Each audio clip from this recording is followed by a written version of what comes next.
Welcome to next level India. Lokesh Kanagaraj வந்து ரீசெண்டாக ஒரு இன்டர்வியூ கொடுத்திருந்தாரு. ஏகப்பட்ட சர்ப்ரைஸ் நியூஸ் நம்மளுக்கு கொடுத்திருந்தாரு. ஸோ எல்லாத்தையும் ஒன் பை ஒன்னாக நம்ம பார்க்கலாம்.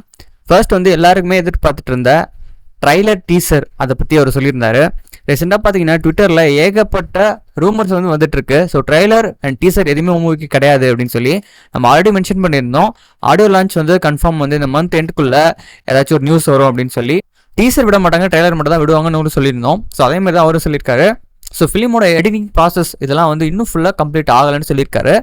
ஸோ அது ஃபுல் அண்ட் ஃபுல் கம்ப்ளீட் ஆனதுக்கப்புறம் ஒரு 20 days கிட்ட சென்சார் போர்ட் கிட்ட ப்ராசஸிங், அதுக்கப்புறம் ஐமேக்ஸில் அந்த ப்ராசஸிங் எல்லாமே முடிஞ்சதுக்கப்புறமா தான் அந்த ட்ரெய்லர் கேட்டே அவங்க டச் பண்ணுவாங்களாம்.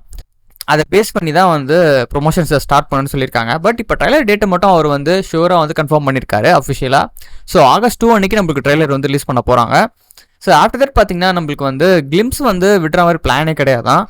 பவர் ஹவுஸ் அப்படின்ற கிளிம்ஸ் நம்மளுக்கு விட்டுருப்பாங்க. ஸோ அது விடுற மாதிரி பிளான் கிடையாதான். ஸோ அதுக்கு பதிலாக ஒரு போஸ்டர் தான் வந்து விட போகிற மாதிரி ஒரு பிளானில் இருந்தாங்களாம். பட் லோகேஷ் தான் வந்து லாஸ்ட் டைமில் வந்து அந்த பிளானை சேஞ்ச் பண்ணி நம்மளுக்கு வந்து ஒரு பிஹைண்ட் த சீன்ஸ் வீடியோவை கூலி பவர் ஹவுஸ் அப்படின்ற ஒரு ட்ராக்கோட ரிலீஸ் பண்ணியிருக்காரு.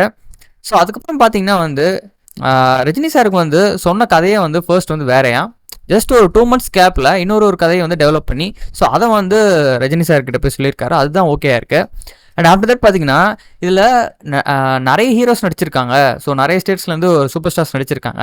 ஸோ நாகார்ஜுன் வந்து வில்லனாக ப்ளே பண்ணுறாரு, சௌபின் சார் வந்து ப்ளே பண்ணுறாங்க, அண்ட் வந்து உபேந்திராவும் நடிக்கிறாரு. அமீர் கானுமே வந்து லாஸ்ட்டில் வந்து கேமியோ பண்ணுறாங்க அப்படின்னு சொல்லி நியூஸ் வந்து கன்ஃபார்ம் ஆயிருந்தது. ஸோ இவங்க எல்லாருக்குமே வந்து ஜஸ்ட் கேமியோ அப்படின்னு கிடையாது.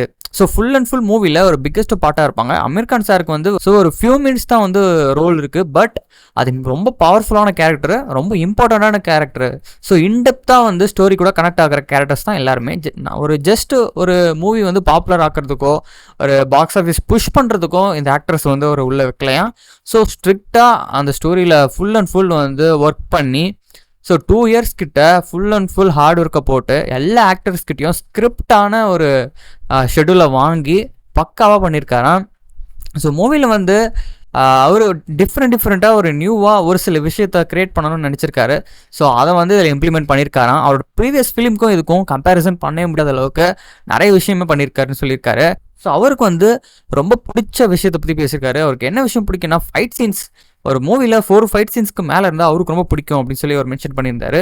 அதே மாதிரி இந்த மூவியோட டோன் சிம்பிளாக வந்து டிஃபைன் பண்ணணும் அப்படின்னா ரஜினி ஃபேன்ஸை பொறுத்த வரைக்கும் இது தளபதி மூவி மாதிரி இருக்கும் அப்படின்ற மாதிரி அவர் வந்து ஒரு கோல் செட் பண்ணாராம் ஃபிலிம் வந்து எடுக்கும்போது. அதே மாதிரி ரஜினி சார் வந்து டப்பிங் வந்து கம்ப்ளீட் பண்ணதுக்கப்புறம் லோகேஷ் கனகராஜ் வந்து ஹக் பண்ணிட்டு இது தளபதி மாதிரி இருக்குது எனக்கு பார்க்க அப்படின்னு சொல்லி அவரை பாராட்டியிருக்காரு. அது ஒரு மிகப்பெரிய அச்சீவ்மெண்ட்டாக வந்து லோகேஷ் கனகராஜ் வந்து பார்க்குறாராம். ஏன்னா அவர் ஃபீல் பண்ண ஒரு விஷயத்தை ரஜினி சார் வந்து ஃபீல் பண்ணது ஒரு மிகப்பெரிய அச்சீவ்மெண்ட்டாக அவர் பார்க்குறாராம். ஏன்னா வந்து மணிரத்னமோட அந்த கல்ட் கிளாசிக் தளபதி ஃபிலிம் அது யாராலையும் கம்பேரே பண்ண முடியாது.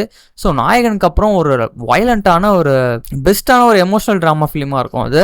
ஸோ தளபதி வந்து அந்த டைமில் அவ்வளோ பெரிய ஃபிலிம் அது. ஸோ இந்த டைமில் ரஜினி சார் ஆல்மோஸ்ட் வந்து 74 ages தாண்டிட்டாரு. ஸோ இப்போ அதே மாதிரி ஒரு மூவி எடுக்க முடியுமான்றதே ஒரு மிகப்பெரிய டவுட் தான். ஸோ இந்த டைம்லேயும் ரஜினி சார் வந்து அவ்வளோ ஹார்ட் ஒர்க் பண்ணி புஷ் பண்ணி அவரை இந்த அளவுக்கு ஒரு மிகப்பெரிய மூவி ஒன்று பண்ணியிருக்காரு. ஸோ இந்த 1000 crore அதுக்கப்புறம் இந்த பாக்ஸ் ஆஃபீஸ் நம்பர்ஸ் இதெல்லாம் பற்றியுமே அவர் டீட்டெயிலாக சொல்லியிருக்காரு. ஸோ இந்த மாதிரி இன்டர்வியூஸ் வந்து லோகேஷ் கனகராஜ் இது வரைக்கும் கொடுத்ததே கிடையாது நிறைய மூவிஸ்க்கு. ஸோ நிறைய விஷயத்த ரிவீல் பண்ணியிருக்காரு. ஸோ அவரே வந்து சொல்லியிருந்தாரு ஒரு லெவலுக்கு மேலே ஒரு விஷயத்தை வந்து மறைச்சு வைக்க முடியாது. பீப்புள்ஸ்க்காக தான் நம்ம ஃபிலிம் எடுக்கிறோம், பீப்புள்ஸ்க்காக தான் எல்லாமே பண்ணுறோம். ஸோ நம்ம வந்து சொல்லிடலாம் அப்படின்னு. டாப் சீக்ரெட்டாக வந்து அமீர் கான் சாரோட கேமியோவை வச்சுருந்துருக்காங்க. பட் வந்து அமீர் கான் சார் வந்து என்னோட கேமரா முன்னாடி ஒரு கொஸ்டின் கேட்டதுக்கான என்னால் பொய் சொல்ல முடியாது அப்படின்றதுனால ஒரு சில காரணத்தினால நான் கேமியோ பண்ணுறேன்னு சொல்லிட்டேன் அப்படின்னு சொல்லிட்டாராம். ஸோ அந்த டைம் லோகேஷ் கனகராஜ் பரவாயில்ல சார், இதில் ஒன்றும் பிரச்சனை இல்லை. ஸோ அவரும் சன் பிக்சர்ஸ் கிட்ட பேசி கன்வின்ஸ் பண்ணியிருக்காரு. அதுக்கப்புறமா சன் பிக்சர்ஸ் என்ன பண்ணியிருக்காங்கன்னா ஸோ லாஸ்ட் டைமில் நம்ம வந்து அதை ஒரு போஸ்டராக வந்து நம்ம அனௌன்ஸ்மெண்ட் பண்ணிடலாம் அப்படின்னு சொல்லி தான் நம்மளுக்கு அந்த அமீர் கானோட போஸ்டர் வந்து விட்டாங்க வித் கேரக்டர் நேமோட. அதுக்கப்புறமா பார்த்தீங்கன்னா பாக்ஸ் ஆஃபீஸ் நம்பர்ஸ் பற்றி அவர் சொன்ன விஷயம் என்னென்னா அவர் வளர்ந்த டைமில் அந்த பாக்ஸ் ஆஃபீஸ் நம்பர்ஸை பொறுத்து எந்த ஒரு ஃபிலிமே வந்து சட்ட வந்து டிசைட் பண்ண மாட்டாங்களாம். அந்த டைமில் பார்த்தீங்கன்னா வந்து 50 days 100 days 150 days அந்த மாதிரி அந்த டேஸ் கணக்கு வச்சு தான் அந்த மூவி அந்த அளவுக்கு ஒரு பெஸ்ட்டாக இருக்குது அப்படின்ற மாதிரி அவங்க என்ஜாய் பண்ணுவாங்களாம். ஓகே, அந்த பாக்ஸ் ஆஃபீஸ் நம்பர்ஸ் பற்றி நீங்கள் என்ன சொல்கிறீங்கன்னு கேட்டதுக்கு எந்த ஒரு டேரக்டருமே வந்து ஒரு ஃபிலிம் எடுக்கும்போது அதுக்கு இவ்வளோ கலெக்ட் பண்ணோம் அப்படின்றதுக்காக எழுதுறது கிடையாது. ஸோ அவங்களோட மேக்ஸிமம் எஃபர்ட்டை போட்டு அந்த ஃபிலிம் எடுப்பாங்க. அந்த ஃபுல் அண்ட் ஃபுல் அந்த ஹார்ட் ஒர்க்கை போட்டு தான் அந்த ஃபிலிம் எடுப்பாங்க. உங்களை பொறுத்த வரைக்கும் எந்த நம்பர் வந்தால் சக்ஸஸ் அப்படின்னு நீங்கள் திங்க் பண்ணுறீங்கன்னு சொல்லும்போது அவர் வந்து ₹150 ₹200 ஒரு டிக்கெட்டோட ப்ரைஸ்னா அதுக்கும் அந்த மூவி ஒர்த்தாக இருந்தால் எனக்கு போதும். ஒரு சிங்கிள் பீப்புள் ₹150 ஆர் ₹200 கொடுத்து ஒரு மூவிக்கு போகிறாங்கன்னா அவங்களுக்கு அது ஒர்த்தாக இருந்தால் எனக்கு போதும் அப்படின்ற மாதிரி அதுதான் என்னோட சாட்டிஸ்ஃபேக்ஷன் சொல்லியிருக்காரு. ஸோ எல்லா டேரக்டர்ஸுமே இவரை மாதிரி தான் திங்க் பண்ணுவாங்க. எல்லா டேரக்டர்ஸோட டெஃபினேஷனுமே இதுதான். ஃபிலிம் மேக்கிங் ப்ராசஸில் வந்து ஒரு பவுண்டரியை செட் பண்ணி யாரும் ஒர்க் பண்ண மாட்டாங்க. லிமிட்ஸ் எல்லாம் தாண்டி தான் ஒர்க் பண்ணுவாங்க. ஸோ அப்போ தான் வந்து ஒரு பெஸ்ட் அவுட்புட் அவங்களால வந்து கொடுக்க முடியும். ஸோ அதே மாதிரி தான் ட்ரை பண்ணியிருக்காங்க. மூவி பற்றி ஒரு சின்ன சின்ன விஷயம் சொல்லியிருக்காரு. இது வந்து ஹார்பரில் நடக்கிற ஒரு விஷயம். ஸோ அந்த யூனிட்டில் நடக்கிற ஒரு விஷயம் தான் இதுன்னு சொல்லியிருக்காரு. ஃபர்ஸ்ட் ஹாஃபில் பார்த்தீங்கன்னா வந்து ஸ்லோ பேஸில் மூவி போகிற மாதிரி இருக்கும். அண்ட் செகண்ட் ஹாஃபில் வந்து ரஜினி சாரோட நெகட்டிவ் ஷேடை நம்மளால் பார்க்க முடியும்.